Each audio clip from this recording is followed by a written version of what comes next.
Quiero compartir un video corto sobre los distintos regímenes inflacionarios. Son cinco.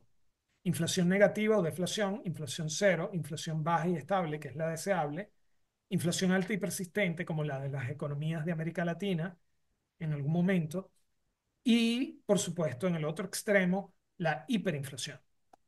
Voy a empezar por este último. La hiperinflación es cuando la tasa de inflación mensual excede un 50% y por tanto la interanual más de un 12.000%.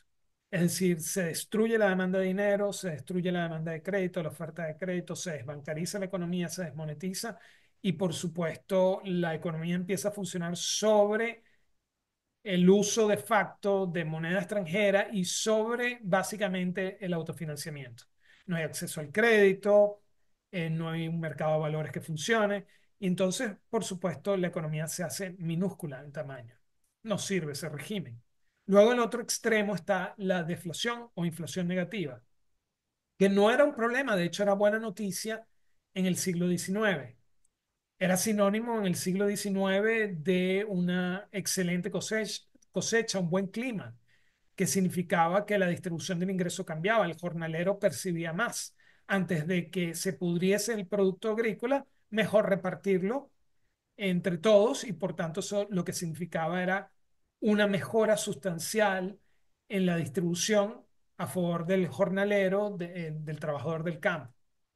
Pero después del siglo XIX, con la llegada del tractor, la mecanización, el Fordismo y la organización industrial en el campo y la urbanización, es decir, el desplazamiento del campo hacia la ciudad, donde se requieren niveles de monetización muy superiores, todo cambia, porque se dispara la productividad de la tierra al aparecer el fertilizante de la petroquímica y por supuesto el tractor, y ya el desempleo es una posibilidad. El ajuste ya no se da por precios relativos que tienden a ser estables, sino por fundamentalmente el uso de la capacidad utilizada en la industria, en la ciudad, o los ajustes de inventario. En esas economías posteriores al siglo XIX, es decir, la del siglo XX, post-fordista, posteriorista, y ni se diga en las de hoy con algoritmos, automatización, inteligencia artificial y digitalización generalizada, por supuesto los ajustes son distintos. La deflación en estas economías donde el producto no es fundamentalmente agrícola, artesanal, sino que es altamente procrastinable en su consumo, es decir, la gente puede siempre decir consumir o invertir después, porque ya no es alimentos que son necesarios fundamentalmente, sino un conjunto, un listado largo de productos que las personas pueden decidir, digamos, transferir su consumo a años posteriores. Bueno, lo que ocurre es que en un contexto de deflación, de caída esperada de los precios, se da la procrastinación del consumo, es decir, se posterga el consumo, se posterga la inversión y eso genera, ese ambiente de deflación genera depresión económica, es decir, la economía tiende a caer. Luego está la inflación cero, la inflación baja y estable y la inflación alta y persistente. La inflación alta y persistente es cuando se pierde la credibilidad en las autoridades y por tanto prevalecen tasas de inflación que destruyen la demanda y oferta de crédito a largo plazo. Es decir, el crédito a corto y mediano existe, pero a largos plazos, como para la construcción, bienes raíces, industria pesada, desaparece y por tanto el tamaño de la economía se hace más pequeño y se genera desempleo. Por supuesto, no es un régimen que sirva. Entonces quedan solamente dos regímenes, inflación cero e inflación baja y estable. ¿Por qué inflación baja y estable, digamos 2%, predecible por cualquier ciudadano, es superior a la inflación cero? Bueno, porque podemos hacer un plan de negocios, un plan de compras, de ventas, de gastos, etcétera, de flujo de caja, donde hay un aumento de solamente por el proceso inflacionario del 2%. Si además hay un crecimiento real, será superior.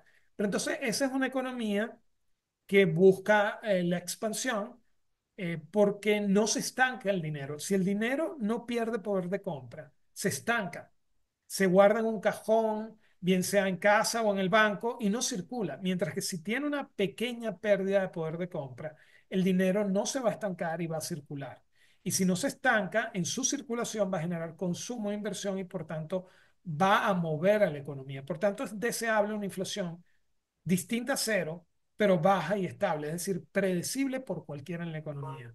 Cuando se hacen los planes de compras, los planes de ventas, los planes de gasto, los planes de flujo de caja, entonces una inflación de 2% supone que si yo me endeudo hoy, solo a través del proceso inflacionario voy a poder, de alguna forma, con los precios, repagar el crédito. Es decir, con los cambios en precios, repagar el crédito. Mientras que una inflación cero o una inflación negativa, ¿a qué conducen? Conducen a que el esfuerzo que hay que hacer para repagar las deudas sea mayor. Es decir, si nosotros tenemos una deuda de 100 y los precios de venta o los márgenes pasan de 100 a por unidad, de 100 a 90, bueno, entonces tendremos que hacer un mayor esfuerzo, tendremos que producir más.